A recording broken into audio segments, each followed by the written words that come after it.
आज के आईपीसी के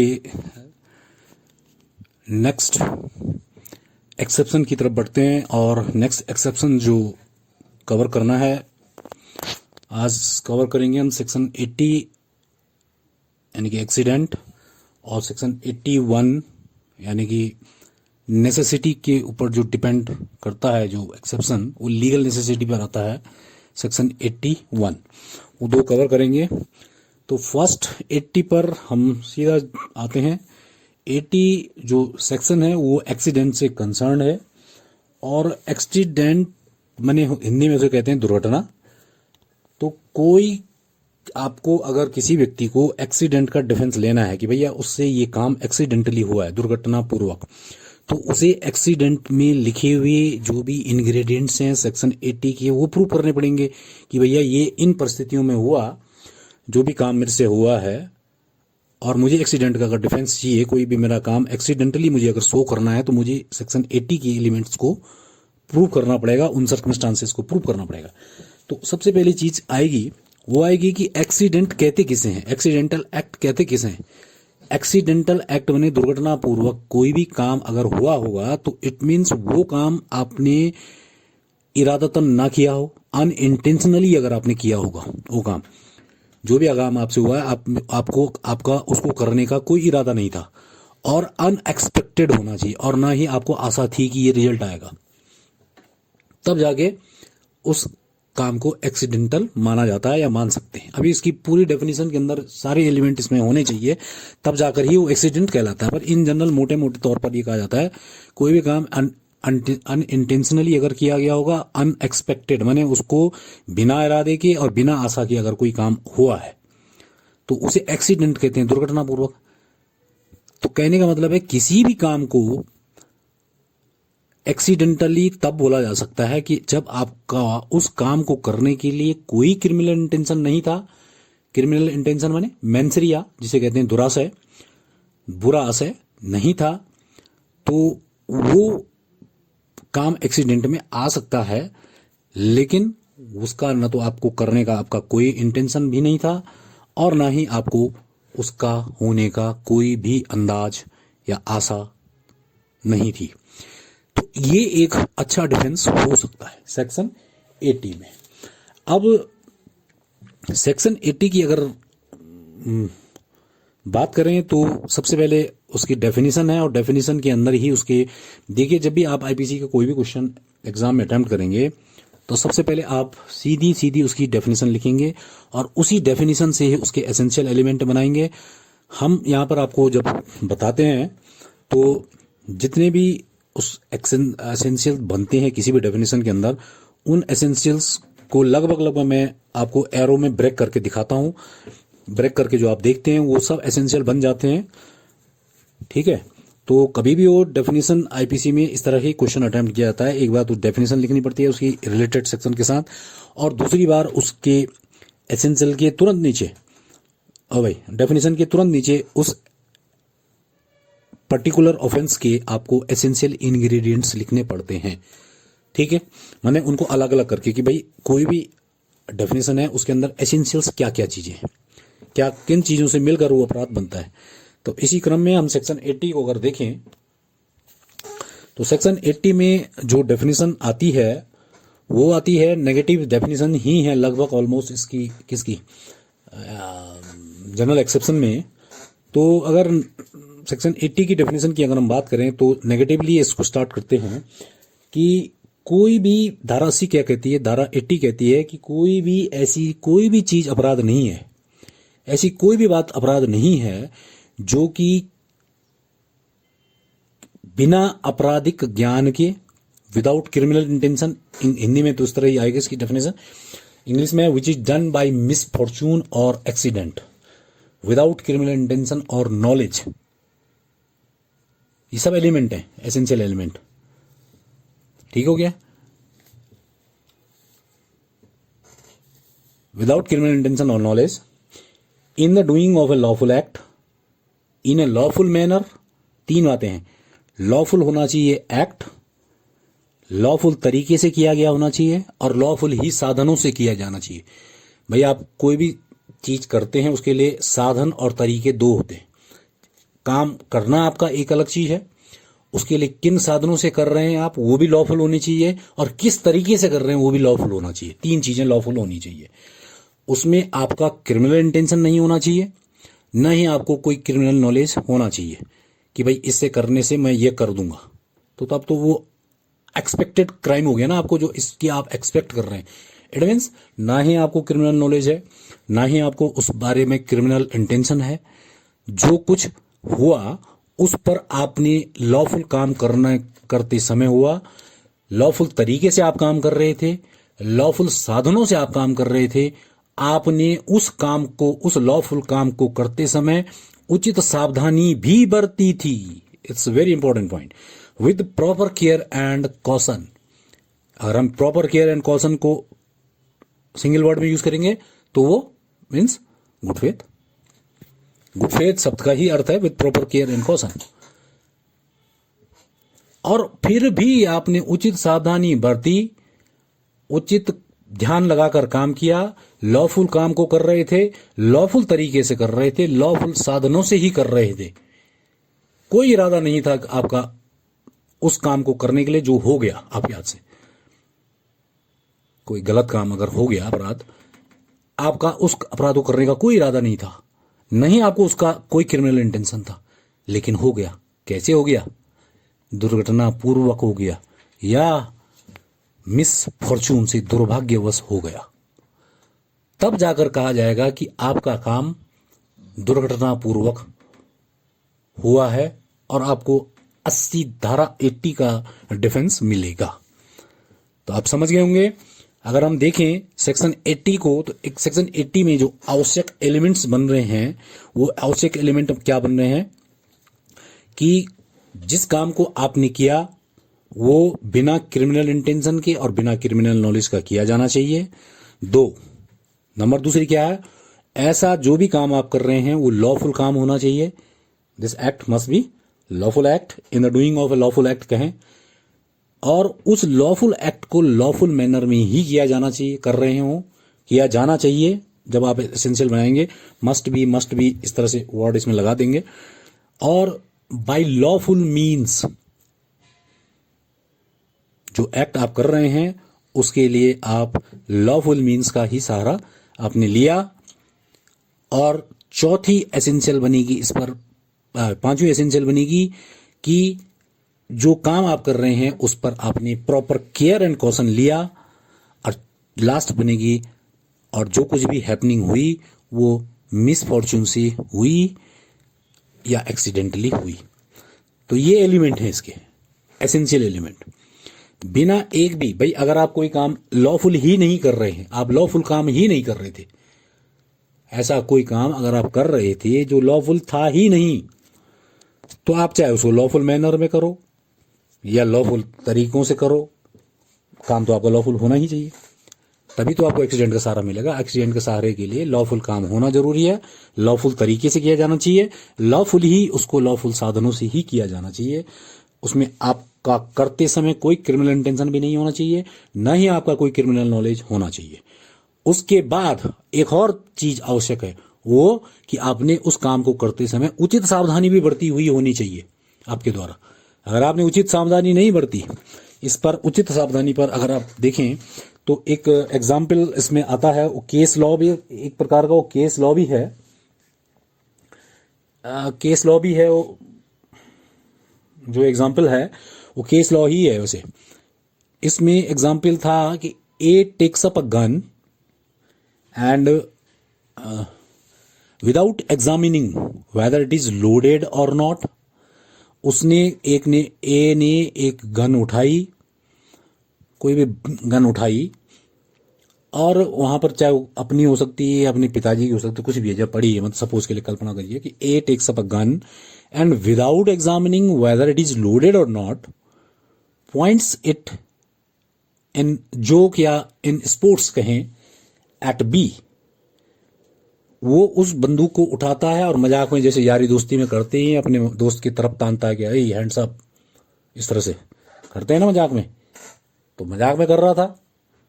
and he pulls up the trigger, उसने मजाक में ट्रिगर दबा दिया, pulls the trigger, as a result, as a consequence B dies. Then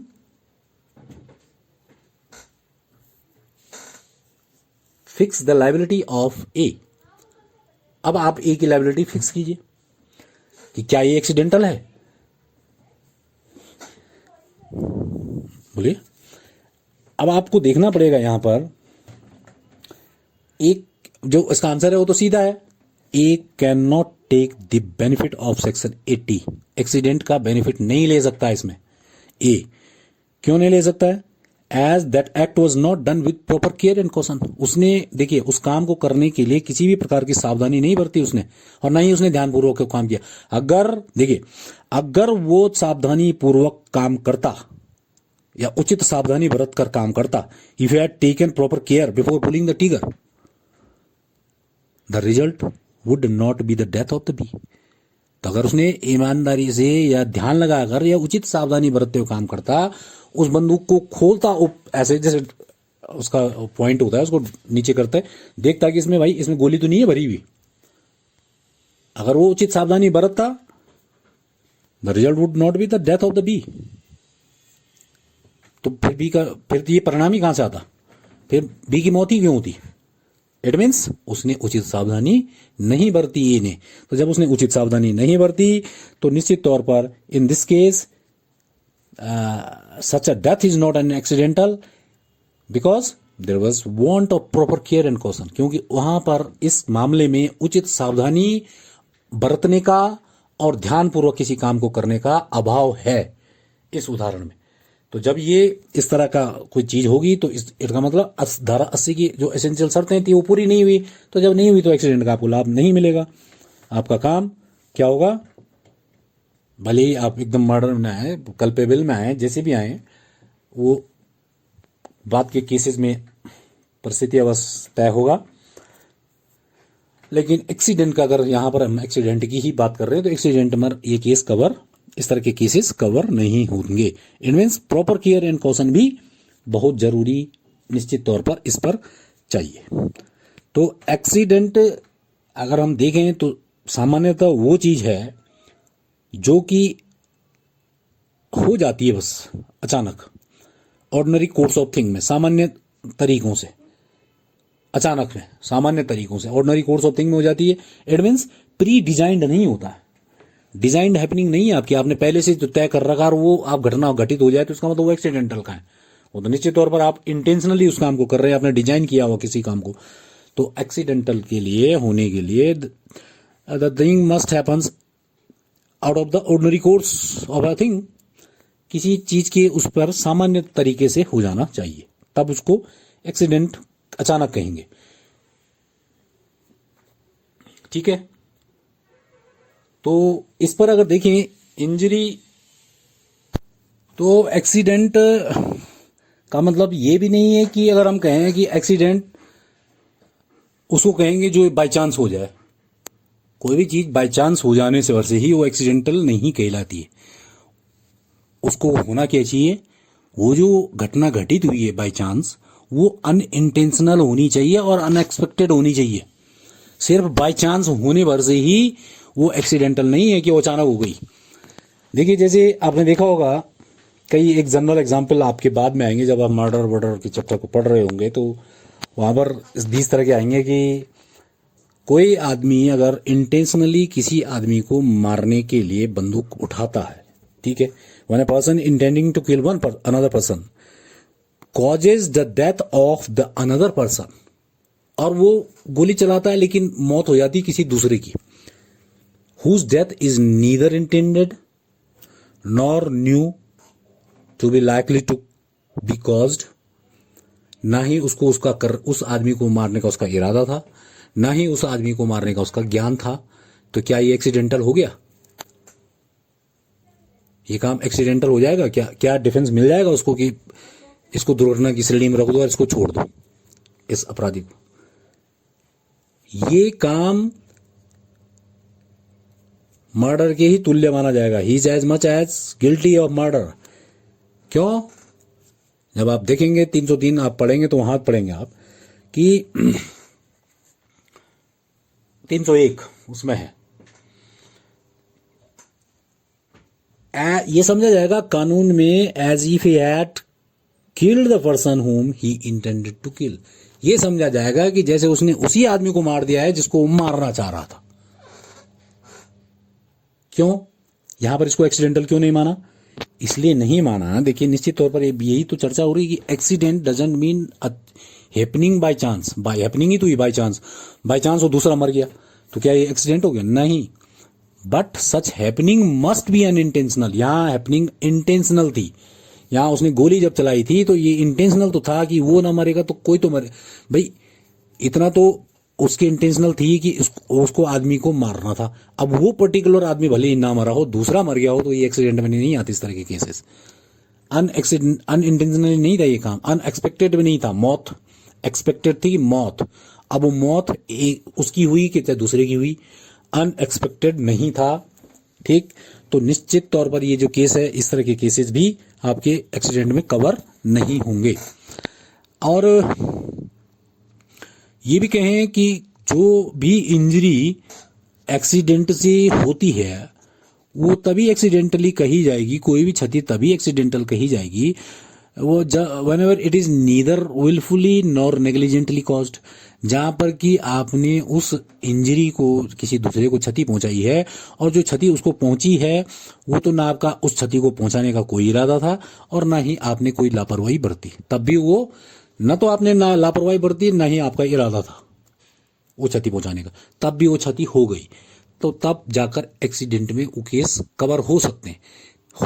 हम इसलिए कह रहे हैं कि अगर ये देखना पड़ेगा कि लॉफुल काम किया जा रहा था, लॉफुल तरीके से किया जा रहा था, लॉफुल साधनों से किया जा रहा था, बिना क्रिमिनल इंटेंशन के किया जा रहा था, कोई लापरवाही नहीं बरती गई थी, ये सब एलिमेंट अगर होंगे तब जाके केस आपका किसमें एक्सीडेंट में कवर भी हो जाएगा। खास करके देखिए आपने कल हम एक केस को डिस्कस कर रहे थे, स्टेट ऑफ उड़ीसा वर्सेस कोरागासी का केस, जिसमें कि मुलजिम अपने रात को अपने खेत की चौकीदारी कर रहा होता है और अचानक किसी जगह से आहट आती है और वो जंगली जानवर सोचकर उस एरिया में गोली चला देता है या तीर चला देता है और वो तीर उसके पेट पर लग जाता है, वो आदमी वहां से भागता है, तेजी से उसका ब्लड भी निकलता है और अपने इलाके में गाँव में पहुंचते पहुंचते उसने दम तोड़ दिया, पर ये बता के तोड़ता है कि मैं वहां गया था और उसने मुझे तीर मारा। ठीक है, तो ये केस भी कल आपने देखा था 79 में justified by law to do that act में वो कवर हुआ था कि वो अपनी खेत की रखवाली करते समय जंगली जानवरों पर उनसे बचाव के लिए सभी साधनों माने सब उसके पास अधिकार थे कि वो अपनी संपत्ति को वो बचा सकता था उनसे, इसलिए उसका वो काम जस्टिफाइड माना गया। तो जस्टिफाइड माने जाने के साथ साथ भाई घटना भी तो देखनी पड़ेगी, घटना हुई तो दुर्घटना बस हुई, तो उसको 79 और 80 दोनों के डिफेंस मिलते हैं वहां पे। उस वाली घटना में केसेस में जस्टिफाइड, पहले जस्टिफाइड होगा काम, उसके बाद एक्सीडेंटली अगर कोई काम हुआ है तो 79 और 80 के दोनों के डिफेंस कहे जाते हैं कि 79 का डिफेंस मिला है और 80 की 79 के आधार पर उसको 80 का भी डिफेंस मिल गया है, ये कहा जाता है। ठीक, और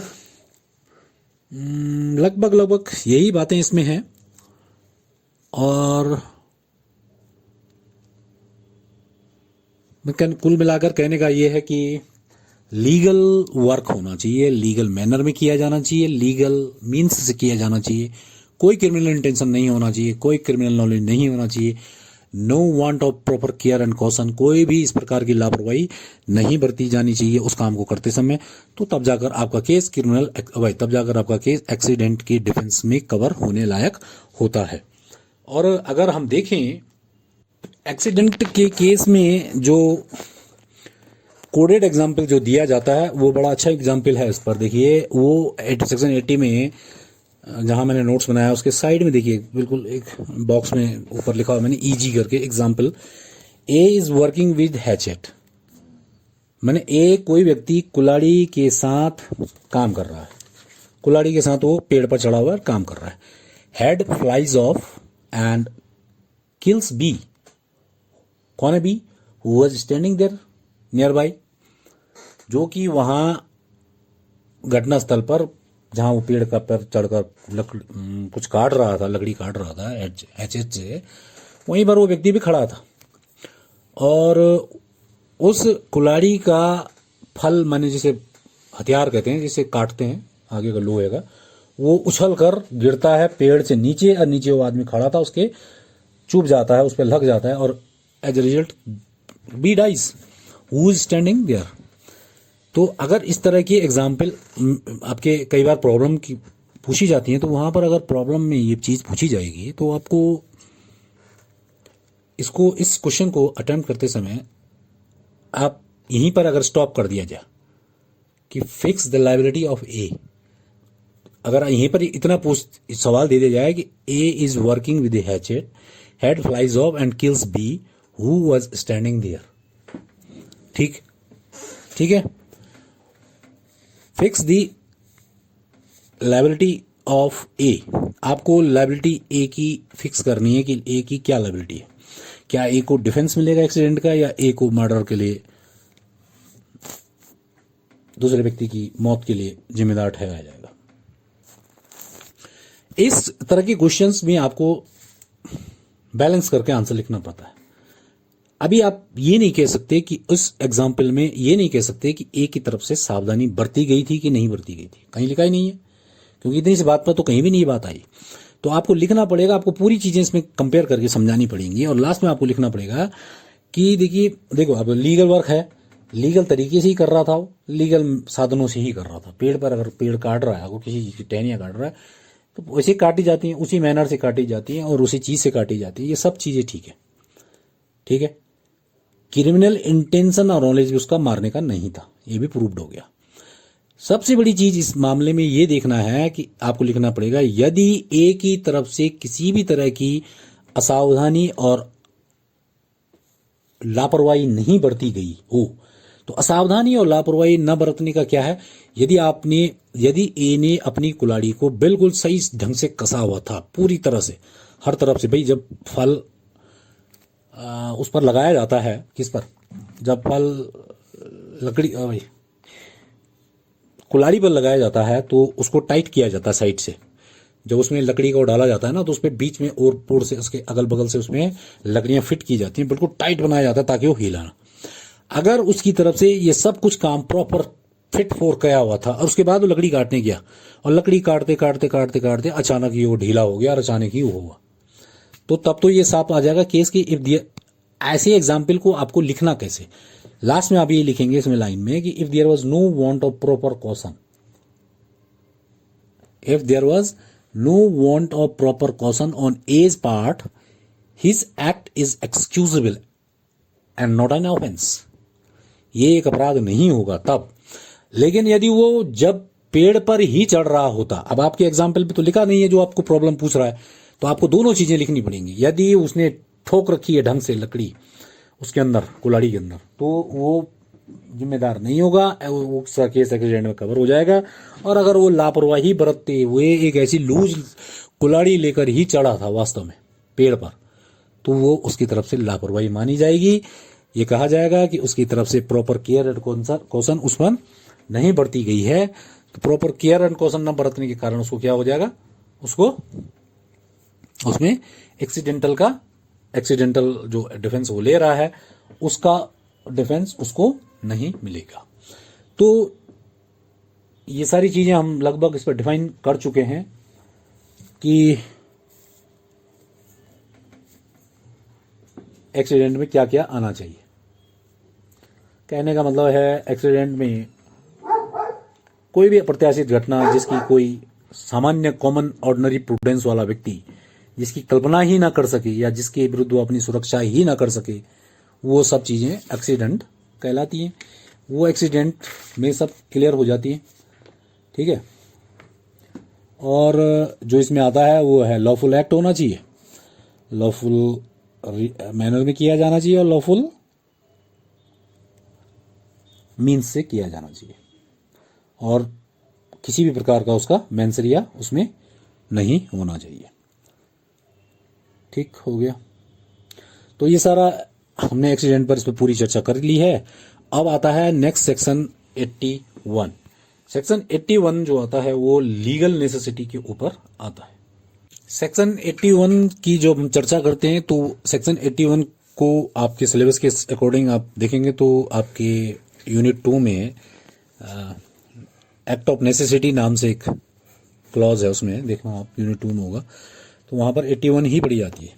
सेक्शन 81 जो रिलेट होती है वो है प्रिंसिपल ऑफ लीगल नेसेसिटी के ग्राउंड पर ये बनी हुई है। लीगल नेसेसिटी का भी एक प्रोविजंस है इसमें, अगर हम कहें तो लीगल नेसेसिटी की ही प्रोविजंस है इसमें। It is based on the principle. ये जो 81 है इस पर क्या सिद्धांत अप्लाई करता है, इस पर ये सिद्धांत अप्लाई करता है कि necessity do not law no law. आवश्यकता कानून को नहीं समझती है या कानून को नहीं जानती है। जब आवश्यकता है तो आवश्यकता है पहली बड़ी, उस प्रिंसिपल पर ये चलता है 81, necessity do not know law. लेकिन किस तरह की नेसेसिटी, किस चीज के लिए नेसेसिटी, ये 81 को जब आप देखेंगे तभी पता चलेगा। एक जनरल प्रिंसिपल है कि necessity do not know law. देखिए अगर बहुत गौर से सोचेंगे तो लॉ अपने आप में खुद ही सोसाइटी की जरूरत के आधार पर ही तो लॉ बना है, आवश्यकता के आधार पर। जब सोसाइटी डेवलप होती गई फिर लॉ बढ़ते गए। पहले तो प्रथाएं चलती थी, अलग अलग क्षेत्रों के अलग अलग प्रथाएं चलती थी। आप जूरिस्प्रूडेंस में पढ़ रहे होंगे, पढ़ेंगे आगे भविष्य में। तो कहने का मतलब है कि लॉ अपने आप में ही एक प्रकार का नेसेसिटी का ही रिजल्ट है। तभी तो जब लॉ सोसाइटी की नेसेसिटी बढ़ती गई, आवश्यकताएं बढ़ती गई, फिर लॉ बनते गए। इसका मतलब जब कभी भी अगर violation of law is the necessity, जब कभी भी कानून को तोड़ना एक आवश्यकता बन जाएगी सोसाइटी की, बिना इस समय कानून को तोड़े हुए हमारा काम नहीं चलेगा, सोसाइटी का काम नहीं चलेगा। आवश्यकता अगर बन जाएगी तो उस समय वो वायलेशन ही अपने आप में एक प्रकार का लॉ बन जाएगा। वही तो सिद्धांत है कि भाई जब आपने वायलेशन किया इसका मतलब वही होना चाहिए था उस समय। भाई उस समय आवश्यकता ही उस चीज की थी सोसाइटी को। यही तो एक प्रकार का प्रिंसिपल है सेक्शन 81 में। सेक्शन 81 में एक्ट ऑफ नेसेसिटी इसको कहते हैं कि भैया अगर आपने किसी काम को नेसेसिटी की स्टेज पर, ऐसी नेसेसिटी कि जब आपको वो काम करना बहुत ही आवश्यक था, तो कानून भी आपको निश्चित तौर पर उस काम को करने की परमिशन देगी, क्योंकि वो सोसाइटी के लिए नेसेसिटी वाला काम था उस समय।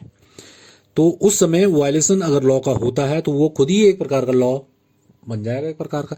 तो ऐसे ही 81 का जन्म हुआ है। 81 इसी तरह से रखा गया है। 81 की जो हमें बेसिक्स पढ़कर जो आती हैं समझ में, वो यही है कि 81 का जो सेक्शन आप एक्सप्लेन करेंगे उसमें आप दो चीजें लिखेंगे। देखिए दो, माने नॉलेज, क्रिमिनल नॉलेज और क्रिमिनल इंटेंशन।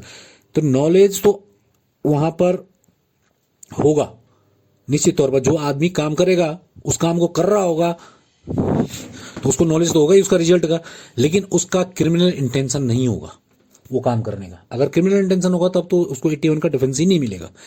81 के डिफेंस के लिए आपको लिखना है an act done with the knowledge. कोई भी काम इस इरादे से, इस ज्ञान के साथ किया गया कि that it is likely to cause harm, इस काम से किसी को हानि हो सकती है जब आपने काम किया। इसी में दूसरा एसेंशियल पॉइंट क्या हो गया, लेकिन जो आपने काम जानकारी के साथ किया कि इस काम से किसी को क्षति हो सकती है, उस काम को करने में आपने उचित सावधानी और उचित ध्यान लगाकर काम किया, but done in good faith. आपने वो गुड फेथ में किया। गुड फेथ का मतलब उचित सावधानी और बिना लापरवाही के आपने वो काम किया। तीसरा पॉइंट, इस काम को करने के लिए या इस क्षति को पहुंचाने के लिए उस काम करने वाले व्यक्ति का कोई भी आपराधिक आशय नहीं था, without any criminal intention to cause harm. देखिए इंटेंशन नहीं, नॉलेज भले ही है कि मैं जो कर रहा हूं उससे क्षति जरूर होगी किसी को, मैंने फिर भी अब पूरे उचित सावधानी से काम किया, फिर भी हो गई क्षति। लेकिन मुख्य पॉइंट क्या है इसमें, वो ये है, ये ऊपर के तो ही क्रिमिनल नॉलेज, भाई नॉलेज तो है, गुड फेथ में किया गया है, क्रिमिनल इंटेंशन नहीं है उस काम को या उस क्षति को पहुंचाने का। लेकिन वो क्षति हो जाती है।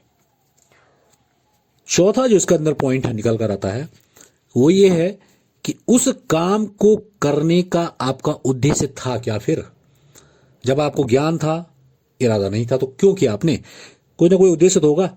लेकिन इस काम को करने का उद्देश्य अधिक हानि को रोकना था। किस चीज को? वो हानि किसी व्यक्ति को भी हो रही होती तो भी, और वही हानि अगर किसी संपत्ति को भी हो रही थी तो आपने अधिक हानि को रोकने के लिए कुछ ऐसा काम कर दिया कि जिसका आपको पता था कि भाई इस काम को करने से मेरे किसी व्यक्ति को या उसकी संपत्ति को क्षति पहुंच सकती है, लेकिन आपने उसको उचित सावधानी के साथ किया, लेकिन आपका उसमें कोई आपराधिक आशय उस व्यक्ति को, उसके शरीर को या उसकी संपत्ति को नुकसान पहुंचाने का आपका कोई क्रिमिनल इंटेंशन नहीं था। लेकिन वक्त की जरूरत ये थी, नेसेसिटी ये थी, आवश्यकता ये थी कि अधिक हानि को रोकने के लिए कम हानि वाला काम करना उस समय की आवश्यकता थी।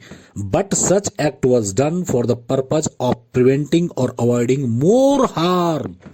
अधिक हानि को रोकने के लिए, प्रिवेंट करने के लिए या अवॉइड करने के लिए, वो हानि किसी व्यक्ति को भी हो रही होती या किसी संपत्ति को भी हो रही होती, किसी को भी हो रही होती, पर्सन और प्रॉपर्टी, तो उसको रोकने के लिए यदि आपकी आवश्यकता, उस समय की आवश्यकता ऐसी बन गई थी कि वो काम किए बिना आप अधिक हानि को नहीं रोक सकते थे, तो आपने अगर कोई काम इस ज्ञान के साथ कर दिया कि भाई इसे हानि तो जरूर होगी, थोड़ा कम होगी, लेकिन बड़ी हानि बच जाएगी, तो अगर इस तरह का आपका कोई काम होता है तो वो काम क्या, then such act is not an offence. फिर ऐसी सूरत में आपका वो काम जिससे कि भले ही किसी को कम क्षति पहुंची हो, वो काम समय की आवश्यकता के अनुसार, based on the principal that necessity do not know the law, जब आवश्यकता पड़ती है तब उस समय कानून का क्या ख्याल रखना है।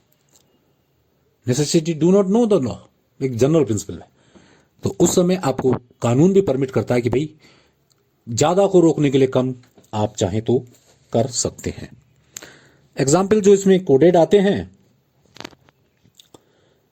वो एक तो कैप्टन का आता है कि भाई कैप्टन जहाज का, एक कैप्टन जहाज चला रहा है और अचानक उसको लगता है कि उसकी तरफ से कोई लापरवाही नहीं बरती गई, लेकिन अचानक उसको लगता है कि ऐसी पोजीशन में जहाज चला रहा होता है, ऐसी पोजीशन आ जाती है कि he find himself in such a position कि जिससे पहले कि मैं गाड़ी को, वही से पहले कि मैं अपने इस जहाज को रोकूं, पानी के जहाज को, before he can stop the vessel, उससे पहले ही एक छोटी सी नाव क्या टकराने का पूरा खतरा है, और उस नाव में 20 पैसेंजर बैठे, 20 या 30 जो भी होंगे। उसके लिए उसको एक काम करना था, ब्रेक मारने से, वही जो भी रोकने का, पानी के जहाज को रोकने का सिस्टम होता था, उसने ये सोचा कि अगर मैं अगर इसको रोकूंगा किसी भी, जो भी मैकेनिकली जैसे भी रुकती होगी वो स्थिति में क्या होगा, निश्चित तौर पर इनएविटेबली, मैंने निश्चित तौर पर वो रन डाउन कर देगी किसी बोट को, उसको दुर्घटना पहुंचा देगी, और उस बोट पर 20 लोग बैठे हुए हैं, उनको क्षति पहुंचेगी, मर भी सकते हैं।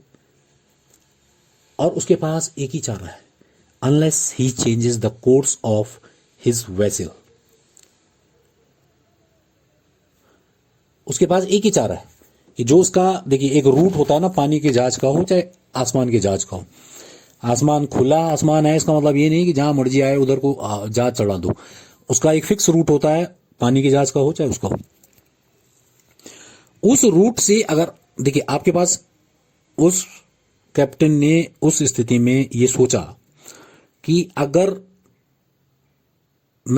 अचानक उसने ऐसी पोजीशन पर देखा उसने कि भाई उसके सामने एक बोट आ गई, उसकी कोई गलती नहीं,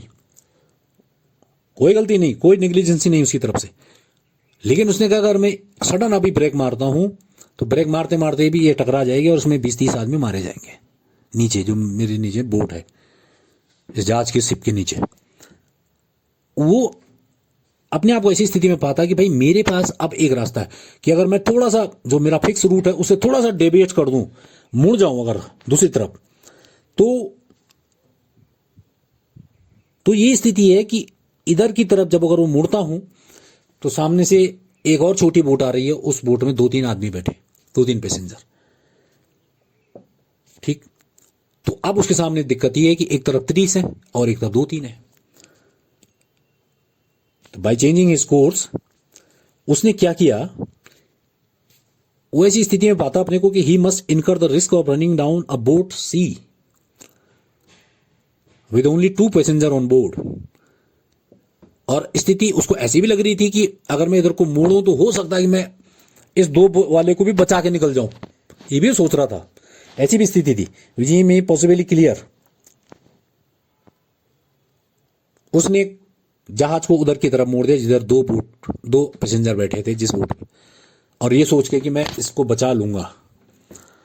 इन केस अगर if A alters his course without any intention to run down the C, उसका कोई इंटेंशन तो उसको मारने का था नहीं, तो वो क्या करता है गुड फेथ में for the purpose of avoiding the dangers to the public या passenger in the boats B, जो उसके सामने बी बोट थी जिसमें 30 एक आदमी सामने आ गए थे उसके उस बोट में, उनको बचाने के पर्पज से लिए उसने कम हार्म देने के लिए तरफ अगर अपने फिक्स पाथ को डिवेट किया है, तो उसके उस सूरत में वो रिस्क लेने की सूरत में वो जो उसका जो काम था वो क्या होगा, एक्सक्यूजेबल हो जाएगा। क्योंकि उसको अगर इन केस उन 2 को कुछ क्षति पहुंचती है तो बचा लेगा। तो ये आते हैं अधिक हानि को रोकने के लिए कम हानि की तरफ। अगर कोई काम आपको करना पड़ जाए एक्ट ऑफ नेसेसिटी के आधार पर कि आवश्यकता ही ऐसी बन गई थी अचानक। एग्जाम्पल, दूसरे जो तरह के एग्जाम्पल आते हैं वो आप कल्पना कीजिए, एक झुग्गी झोपड़ी की कल्पना कीजिए। झुग्गी झोपड़ी सीधी स्ट्रेट लाइन में बनी होती हैं, गरीब लोगों की जो होती हैं, और उस झुग्गी झोपड़ी में अचानक एक तरफ से आग लग गई। अगर अब आग लग गई तो 50 झुग्गी झोपड़ी हैं, पूरी 50 कनेक्टेड हैं एक दूसरे से, बना रखे हैं जो। तो कुछ लोग उसमें ऐसी स्थिति में आते हैं, मैंने एक एग्जाम्पल के तौर पर ए ले लेते हैं, वो एक भयानक आग लग जाती है और वो क्या करता है भाई, उसके पास एक ही व्यवस्था है कि उस कॉलोनी बोलेंगे उसको, उस स्लम टाइप का जो बनते हैं वो कच्चे घास फूस के जो है जो भी है, उसको कंटिन्यूटी को अगर वो ब्रेक करेगा, बीच में से अगर वो 1-2 झोपड़ियों को तोड़ दे, जब तक आग वहां पहुंचती है उससे पहले ही वो उसको तोड़ना, सामान बाहर फेंक कर उनको तोड़ना ताड़ना शुरू कर देता है कि भाई इस वजह से कि ताकि आग फैले ना और एक ज्यादा नुकसान होने से। जो उन्हें 50 झोपड़ियां जलनी है तो ज्यादा बढ़िया है, ज्यादा तरीका क्या है कि बीच की 1-2 झोपड़ियों को तोड़ दो। तो जब 1-2 झोपड़ियां टूट जाएंगी तो उस से क्या होगा, आग फैलेगी नहीं, बीच में गैप बन जाएगा। जब गैप बन जाएगा तो आग फैलने से रुक जाएगी। तो वो क्या करता है, वो बीच की कुछ 2 झोपड़ियों को सेलेक्ट करता है, फटाफट उनका सामान निकालता है, तोड़ फेंकता फूंकता है, इधर उधर तोड़ ताड़ देता है सारा घर, मैंने जो भी झोपड़ी जो घर जो भी था उसको तोड़ देता है। Pulls down the house in order to prevent the spreading of the fire। ऐसी सूरत में उसने क्या किया, उसने खुद को ऐसी स्थिति में पाया कि अब इस आग को फैलने से रोकने का एक ही व्यवस्था है। वो गुड फेथ में क्या करता है, to save the human life और प्रॉपर्टी, वो क्या करता है, बीच की उनको क्या कर देता, तोड़ देता, पुल्स डाउन कर देता उन घरों को, बीच के वालों को। यदि इस पूरे केस में देखना पड़ेगा, if it was found that the harm to be prevented, जो हानि वो रोकने का प्रयास कर रहा था, हर केस में आपको फैक्ट और सर्कमस्टांसेस भी देखने पड़ेंगे। सेक्शन 81 का एक्ट ऑफ लीगल नेसेसिटी। ये नहीं कि किसी ने कह दिया कि भाई मैंने ये काम इसलिए किया क्योंकि आवश्यकता थी। तो आवश्यकता जब देखी जाएगी तो कोर्ट भी तो देखा कि थी भी कि नहीं थी इस तरह की आवश्यकता ये काम करने की। तो लीगल नेसेसिटी के लिए काम की आवश्यकता भी देखी जाएगी। तो इसमें ही लिख देंगे, इसी वाले में एग्जाम्पल में है, if it be found that the harm to be prevented, यदि ये पाया जाता है कि जिस हार्म को रोकने के लिए उसने मकान तोड़े थे वो इस प्रकृति के थे, was of such a nature and so imminent, और इतने खतरनाक थे, मतलब स्थिति थी उस समय कि उस समय वो एक ही काम को क्षम्य बना दे, तो उसको तो एक 81 का डिफेंस मिल जाएगा। Is not guilty of any offence. ठीक, तो इस तरह के केसेस में एक्ट ऑफ लीगल नेसेसिटी में अधिक हानि को रोकने के लिए कम हानि को अगर कोई व्यक्ति इस ज्ञान के साथ कर देता है कि भाई उससे वो प्रॉपर्टी या ह्यूमन लाइफ को बचा सकेगा, तो वो बचाएगा, कानून उसको परमिशन देगी, उस 81 का उसको डिफेंस मिलेगा। पर इसका मतलब इस पर यह भी है, 81 को अगर हम देखें तो ये बेस्ड इस सिचुएशन पर भी बेस्ड है कि अगर कभी अचानक और इतनी तीव्र कोई इमरजेंसी पड़ जाती है कि दो घटनाएं होनी संभव है, जैसे अब आपने शिप वाला एग्जाम्पल देखा था, उसमें दो घटनाएं आ गई, एक तरफ 30 पैसेंजर वाली बोट आ गई और एक तरफ बाईं तरफ या दाईं तरफ जो भी थी 2 पैसेंजर वाली बोट थी, तो उसने कम वाली तरफ को डिबेट कर दिया ताकि अगर हो भी क्षति तो 2 आदमियों को पहुंचे, ज्यादा ना। ठीक, और उसने प्रॉपर केयर और गुड फेथ में काम किया था, सब कुछ उसकी तरफ से कोई गलती नहीं थी। सिचुएशन ऐसी थी कि उस समय स्थिति ही ऐसी बन रही थी कि वही करना जरूरी था। तो कहने का मतलब है दो इविल्स अगर इनएविटेबल हो, इनएविटेबल बने होनी ही होनी है, दो आपके सामने 2 रास्ते हैं कि 2 दुर्घटनाएं होनी है, उसमें से अब आप चूज कर लो कि कौन सी वाली आपको दुर्घटना चाहिए। It is lawful so to direct events, आपको वो इवेंट्स को करना पड़ेगा so that the smaller evil only shall occur, जिसमें कि कम से कम इविल हो, वो आपको करनी चाहिए। यही तो 81 कहती है। लेकिन आपको यह भी ध्यान रखना पड़ेगा कि इसका मतलब ये नहीं है कि कोई भी व्यक्ति, देखिए अगर झुग्गी झोपड़ी वाले एग्जाम्पल में अगर हम लें, कुछ लोग आग बचाने तो कूद गए, लेकिन उन्होंने मकान वही वाले तोड़े जिन लोगों से उनकी खुंदक थी या गुस्सा था, जिनसे इंटेंशनली उन्होंने उनका ब्रेक किया।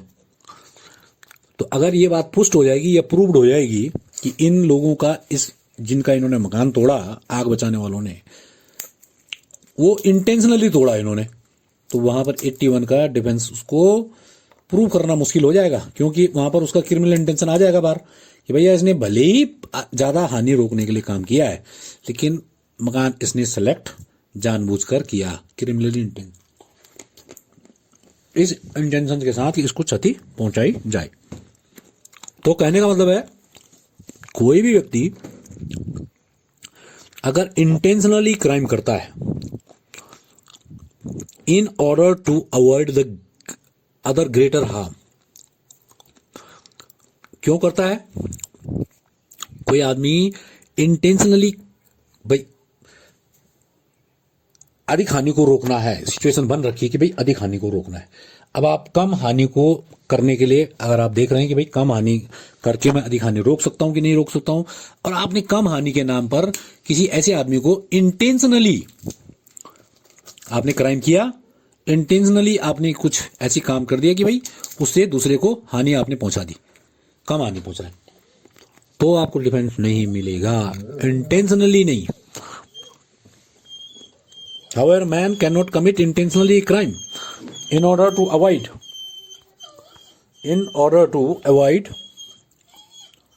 other greater। तो कोई भी व्यक्ति इंटेंशनली क्राइम करने नहीं करेगा, सडन कर दिया उसने, बस सडन इमरजेंसी थी और सडन इमरजेंसी में उसने इस नॉलेज के साथ, खाली नॉलेज भाई जो मैं कर रहा हूं उससे हानि पहुंच सकती है किसी को, लेकिन इंटेंशनली आप उस पॉइंट को या उस चीज को टारगेट करके नहीं करोगे, आप कम के नाम पर आप जानबूझकर क्राइम कर रहे हो, वो नहीं। देखिए इसमें केसेस हैं, उस केस का नाम तो मालूम नहीं, लेकिन उस केस में होता क्या है कि कुछ लोग कोई चीज चुरा रहा होता है किसी के इलाके से बराबर, कोई चोर मानो was in the habit of stealing something from the pots, toddy बोलते हैं उसको, एक प्रकार का नशा ही होता है। The accused placed poison in his toddy, वो अपनी टॉडी के पॉट्स जो होते हैं उनमें पॉइजन मिला देता है ताकि वो थीप को डिटेक्ट कर सके, चोर को। अब वो क्या करता है, वो टॉडी उस दिन वो नहीं पीते हैं, बल्कि वो टॉडी बिक्री के लिए चली जाती है। Toddy was drunk by the some soldier and cause injury to them who purchased it from any vendor। उन्होंने उसको कहीं से खरीदा था, उस टॉडी को, उसी आदमी के इलाके की जहां से वो चोरी होती थी। जैसे टॉडी पोस्ट टाइप का समझ लो यार, इस तरह का नशा जैसा होता है। तो ऐसी सूरत में उसको 81 का डिफेंस नहीं मिलेगा जिसने वो जहर मिलाया था। वो ये नहीं कह सकता कि भाई मैं अपनी ज़्यादा हानि को रोकने के लिए कम हानि कर रहा था। भाई मेरी ज़्यादा हानि हो रही थी, उसके मुकाबले मुझे अगर चोर पकड़ा जाता तो मेरी हानि कुछ कम होती। तो वो डिफेंस इसमें नहीं चलेगा ऐसी सूरत में। क्यों? क्योंकि आप इंटेंशनली क्राइम कर रहे हो। देखिए, इंटेंशनली आप जहर मिला रहे हो, जहर इंटेंशनली आप कर रहे हो, तो तब नहीं माना जाएगा 81 का डिफेंस कि आप अधिक हानि रोकने के लिए कम हानि कर रहे हैं। इसी तरह से इस तरह के एग्जाम्पल आते हैं इसमें कि कोई आदमी के परिवार में बहुत भूखापन या गरीबी या स्टारवेशन जिसे कहते हैं, भुखमरी